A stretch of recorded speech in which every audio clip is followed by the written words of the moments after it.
प्रयागराज महाकुंभ 2025 का अद्भुत नजारा।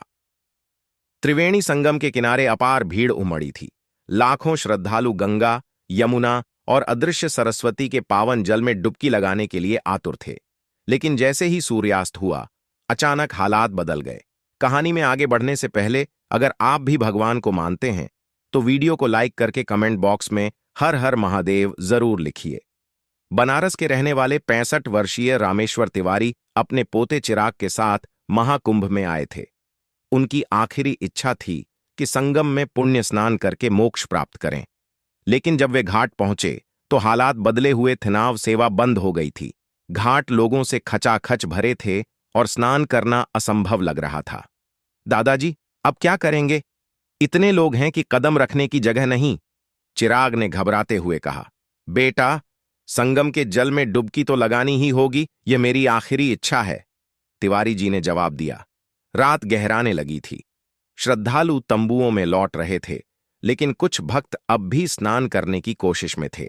तभी एक अजीब अफवाह फैलने लगी। संगम के पानी में कुछ है, कोई अदृश्य शक्ति है। देखते ही देखते घाट पर भगदड़ मच गई। कुछ लोग कह रहे थे कि पानी में एक रहस्यमयी परछाई दिखी थी। प्रशासन ने नावों को रोक दिया था और सुरक्षा बढ़ा दी गई थी। लेकिन रामेश्वर तिवारी जैसे लोगों के लिए यह किसी सदमे से कम नहीं था।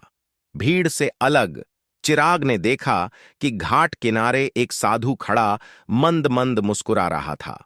उसके पास कुछ श्रद्धालु खड़े थे जो डर से कांप रहे थे। चिराग हिम्मत करके उसके पास गया और पूछा, बाबा, ये क्या हो रहा है? पानी में क्या है? साधु ने गहरी सांस ली और कहा, हर बार महाकुंभ में संगम कुछ छिपा देता है और कुछ उजागर करता है। आज डूबते सूरज के साथ एक पुराना रहस्य जाग उठा है। चिराग ने दादाजी को बुलाया और दोनों ध्यान से सुनने लगे। बाबा ने बताया कि सदियों पहले एक तपस्वी ने इस संगम में समाधि ली थी, लेकिन कुछ अधूरी साधनाएं थीं जो आज भी भटक रही हैं। हर 144 साल में ऐसा होता है कि पानी में कुछ असामान्य हलचल होती है और तभी इस जगह को कुछ समय के लिए बंद कर दिया जाता है। अब सवाल यह था, क्या रामेश्वर तिवारी संगम में स्नान कर पाएंगे? प्रशासन ने घाट बंद कर दिए थे, नावें भी नहीं चल रही थीं और पानी में कुछ असामान्य घटनाएं हो रही थीं। लेकिन तभी साधु ने चुपके से एक संकेत दिया। जो सच्ची आस्था लेकर आए हैं उनके लिए गंगा कभी रास्ता बंद नहीं करती। रामेश्वर तिवारी और चिराग ने साधु के इशारे को समझा और धीरे धीरे घाट किनारे बढ़ने लगे। अचानक पानी शांत हो गया। लोग जो डर से भाग रहे थे वे भी रुककर देखने लगे। जैसे ही रामेश्वर तिवारी ने पहला कदम पानी में रखा, एक दिव्य प्रकाश उनके चारों ओर फैला। संगम ने उन्हें स्वीकार कर लिया था। चिराग ने हाथ जोड़कर देखा, उसका दादाजी का सपना पूरा हो गया था। स्नान के बाद तिवारी जी की आंखों में संतोष और शांति थी। सुबह होते ही प्रशासन ने ऐलान किया, अब संगम स्नान के लिए खुला है।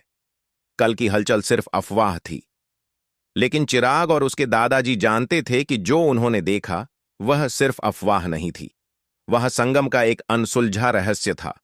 साधु कहीं नहीं दिख रहा था, लेकिन घाट के एक कोने में उसकी लकड़ी की माला पड़ी थी, मानो संकेत दे रही हो कि कुछ रहस्य कभी पूरी तरह उजागर नहीं होते। अगर यह कहानी आपको पसंद आई हो तो कृपया अपनी राय कमेंट में जरूर दें। वीडियो को लाइक करें और हमारे चैनल को सब्सक्राइब करें। हर हर महादेव।